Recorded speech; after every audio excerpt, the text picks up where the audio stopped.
देखिए मैंने एक कोट पढ़ा था कुछ दिन पहले ही, काफ़ी इंटरेस्टिंग था, मुझे सॉरी ध्यान नहीं आ रहा किसका था, लेकिन उनका कहना था कि अगर 2047 तक आप विकसित भारत की बात कर रहे हैं तो ऑनेस्ट टैक्स पेयर वो अनसंग हीरो है, उसको एक्नॉलेज करना बहुत ज़रूरी है।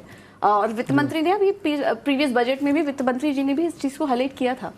देखिए बहुत बुनियादी चीज़ें हो रही हैं। पहले टैक्स है क्या, मतलब अगर हम बात करें तो हम अंग्रेजी में अक्सर बोलते हैं that there 3 things in life you can not escape, inflation, death and taxes. तो टैक्स तो देना ही पड़ेगा।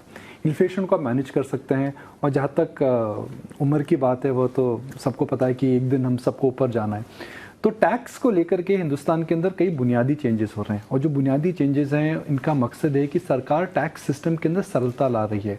न्यू टैक्स रिजीम की हम बात कर रहे हैं, हम बात कर रहे हैं किस प्रकार टेक्नोलॉजी और एआई की वजह से अब आप टैक्स जो भरते हैं उसके अंदर किस प्रकार से आपको जो इनकम टैक्स डिपार्टमेंट से डील करना पड़ता है। हम देख रहे हैं tax to GDP ratio Hindustan का बढ़ रहा है।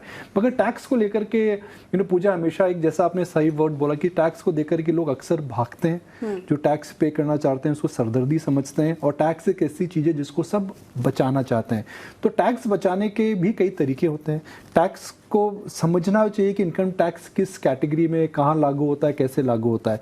मगर जो बुनियादी चेंज हिंदुस्तान में हो रहा है that Hindustan is now becoming a very tax heavy nation.